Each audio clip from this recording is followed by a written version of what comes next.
A viral video has sparked outrage online. The clip shows a man alleged to be a Nigerian police officer firing a gun into the air after a TikToker reportedly promised him 20,000 naira to do so. Let's see the footage. Go, my oga, you don't enter. My oga, I want you to go. Oh my God. My oga do it for my GLE. Make it do bow, my oga. Oh yeah. Yeah. One more. I give you 20,000. My oga, one more. Do am. One more. I beg you. One more. Welcome back. If you are just joining, it's Trending O'Clock, and it's the Friday's edition of Trending, always super special. You know what we do right here on Trending? We'll talk about all the trending and juicy gist on the internet, and of course, give our opinions about them. I am Mercy Erabo, and who is joining us this beautiful morning? Mr. Michael Gubadio. Mr. Michael, thank you for being here. Well, anyway, thank God it's Friday. Yes, thank God it's Friday. The line, right? Anyways, without wasting much time, let's dive straight into our stories for today. A viral video has sparked outrage online. The clip shows a man alleged to be a Nigerian police officer firing a gun into the air after a TikToker reportedly promised him 20,000 naira to do so. Let's see the footage. Go, my oga, you don't enter. My oga, I want you to go. Oh my God. My oga do it for my GLE. Make it do bow, my oga. Oh yeah. Yeah. One more. I give you 20,000. My oga, one more. Do am. One more. I beg you. One more.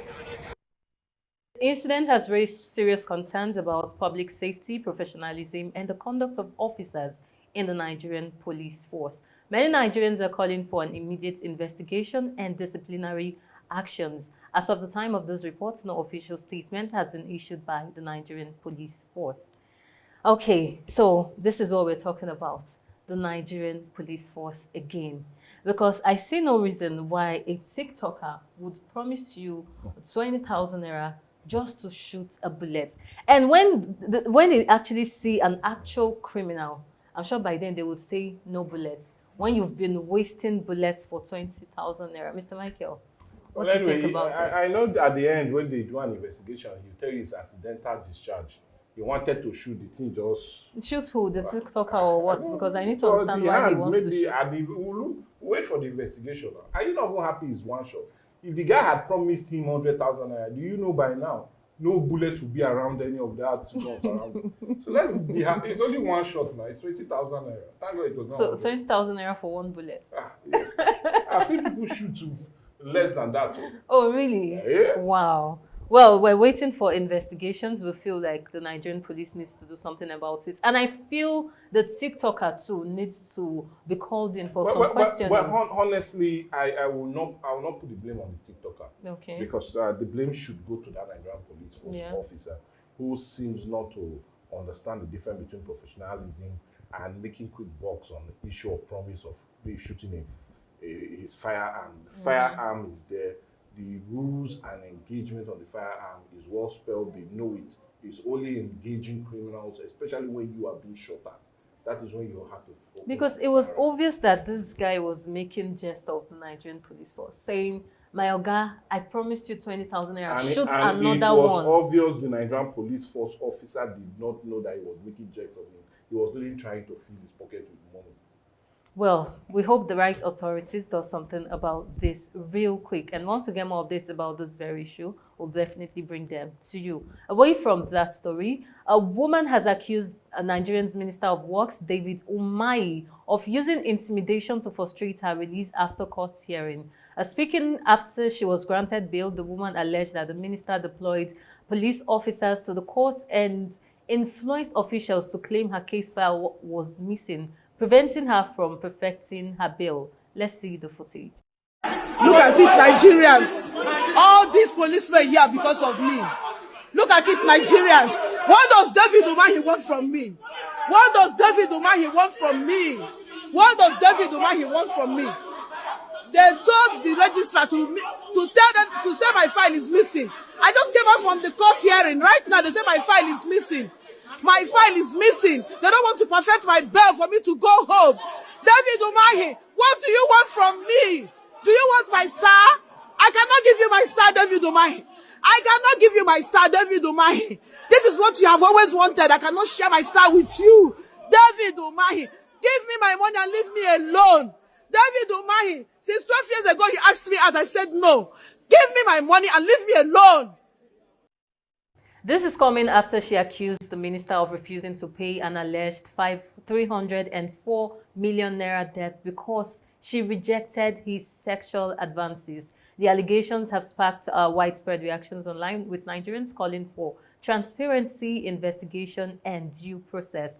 The minister has yet to publicly respond to this claim. Yes, we've been seeing the back and forth since this woman came out to call on the Minister of Works, David Umahi, talking about how he was indebted to her, I think a debt of 304 million naira, of which she supplied building materials to him. And allegedly, he made some sexual advances of which she rejected. And that's the reason why he has refused to make this payment, of which she came online to drag him like a tiger generator, like we do drag people. And of course, she was arrested. And this was from the order of the Minister of Works. She was arrested. And finally, she was granted bail. But for some reasons, she is still saying that the minister is still using police to intimidate her and all of that. Yes, we know this is still under investigations, and we really do not want to talk too much about this, Mr. Michael. Yeah, you're right. It's still under investigation, and we'll not be putting our final word to it, especially when also is in court. And we'll just let the court do the usual process and the police do their investigation. Then a final stand on this will be really made known. Yes, so once we get more updates concerning the story, we'll definitely bring them to you. Away from that story, the Lagos Domestic and Sexual Violence Agency says prosecuting singer Simi will be difficult without a survivor coming forward. According to the agency, the legal process cannot begin unless an alleged survivor is present to make a formal statement. Lagos DVSA is urging anyone who was allegedly sexually assaulted to come forward so their statement can be taken. This development comes amid ongoing backlash against Simi over an old resurfaced tweet and fresh allegations linked to her mother's daycare, which have reignited intense debate online. This case remains open as authorities await further development. Yes, I think this whole issue started since last week when we've been seeing old tweets of Simi talking about things, and people started talking, saying things about her, saying, laying accusations that she's a pedophile and all of that. We saw all of that on social media. And Nigerians have been calling that authorities look into this. And now authorities are responding that they cannot actually prosecute her until somebody comes forward. Because right now, all of these are just allegations. Nobody has really come forward to say, yes, she did this and have a strong evidence concerning this case. Mr. Michael, what do you think about this? Definitely, you cannot prosecute somebody when you do not have any other person anybody pressing charges. It doesn't make any sense. Our legal system is well structured on the basis of a victim versus the aggressor. So if we do not see a victim here, then what are you prosecuting her for? You cannot prosecute her on hearsay or main assumption or main feeling that, oh, she tweeted like this. And no, that's impossible. We're in a well-structured justice system that defends and defines who should be prosecuted and on what ground that prosecution should come. So I'll just plead with Nigerians to hold on. If there are victims, I'll come forward to say, yes, I was in her mother's daycare so years ago, and it was proven, and not just only proven that that person was there, but also this transpired. Then we can say a prosecution comes. Well, I think this also raises concern about when we talk about internet never forgets. Just maybe she didn't do any of such. Maybe she was just maybe this whole youthful thing that just got into her head, and she just feel like, okay, I think bad things trend in this country. Let's see if I post this, if I could trend, if I could get the views and all of that. Exactly, and maybe that was why she did all of those things then, and she did not trend then.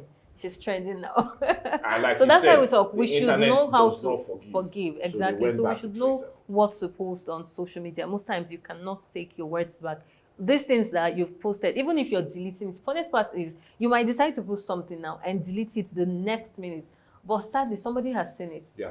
And somebody has screenshotted it. And somehow they would definitely revisit. And that's why we keep seeing resurfacing videos, clips, and tweets, and all of that going on. Well, we know this is a developing story, and once we get more updates, we'll bring them to you. Away from that very story about Simi, Nigerian comedian Seyi has issued a public apology following widespread backlash over his recent comments. Yes, we did that story sometime this week. Seyi had claimed that Nigeria is safer today than it was 10 years ago. A statement that has sparked intense reactions across social media.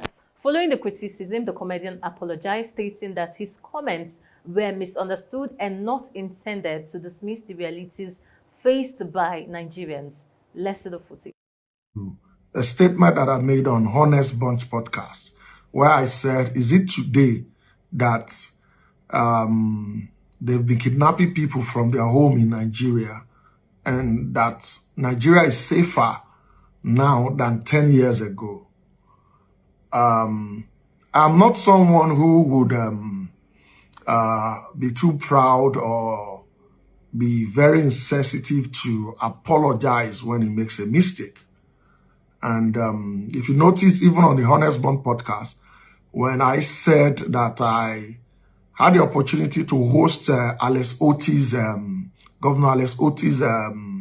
fundraising dinner, and I said it was while he was in APC, which was actually a mistake, because then he was in ABGA, though at some point he also went to APC before he finally joined Labour Party.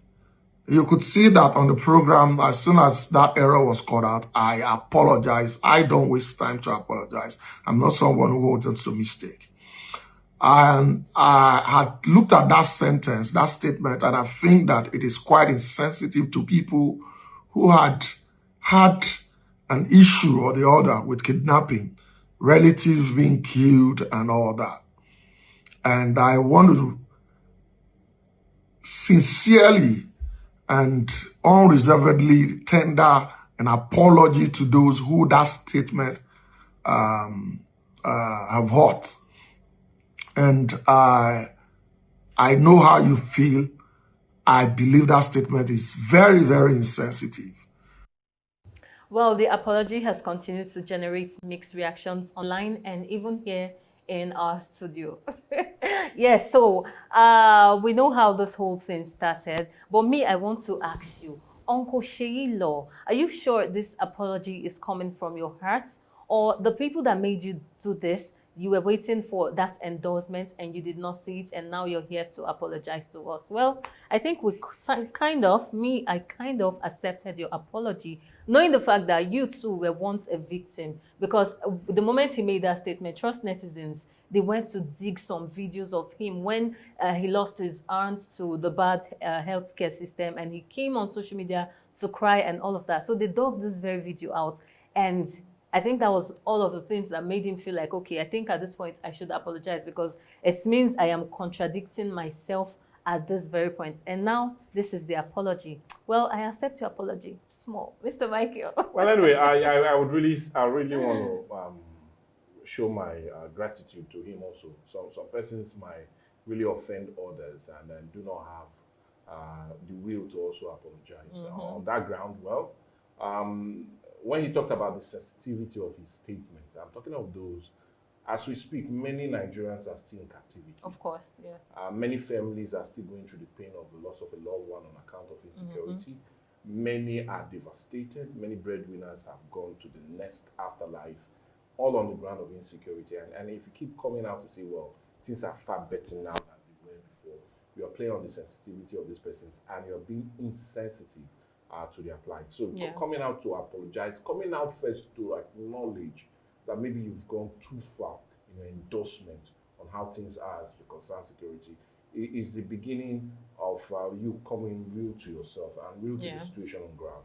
So I would really want to commend him, but plead that he should next time get the facts right before coming out to put such statement.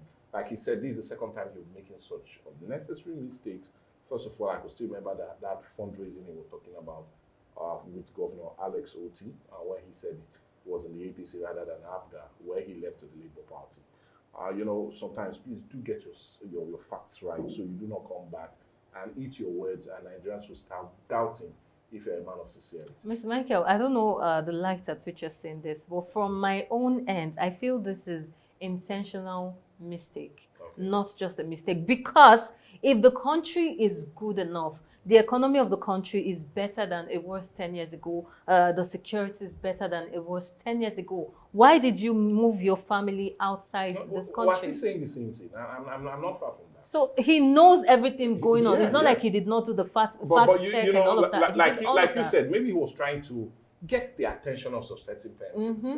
We'll not speculate on his behalf. That's not what we'll do. I'm not a politician. We'll not speculate on his behalf. But if his intentions were there, was that, definitely we now know that, well, sorry, maybe he was not shown the door. So the windows were closed, the door was locked, and now he came to realization that the people you offend more are not the political class, but Nigerians. Of course, Nigerians. Those are the ones that do not forgive. Well, maybe we accept the apology, and like Mr. Michael said, it takes a lot to come out, publicly apologize to Nigerians, and I think kudos to you for accepting it, that you even went so far with your statements. Well, with this very story, we'll come to the end of Trending for today. It's been super, super amazing and exciting, all thanks to Mr. Michael for always making it super exciting for us. Well, anyway, you know, we trended from Monday to Friday. Of course. And, well, it's always interesting to have be part of it. And I'm just really excited knowing the weekend, time to relax, stress. Thank God it's Friday. Come back on Monday with beautiful stories, Of not course. just on trending, but On viewpoints. And keep them always glued, watching us. That's what we're always enjoying. That's what we do. That's what we do Monday to Friday. This is your #1 TV station that makes your day enjoyable. We start every day morning till the same time. You do not want to miss any of it. And of course, you know you can join this conversation online by following all our comment section on our social media platforms, on Facebook, on YouTube, on Instagram at Atlantic Media and TV. This is where I have to tell you that I will see you for another super exciting edition. Same time next week. I remain Mercy Irabor. Have a blessed weekend.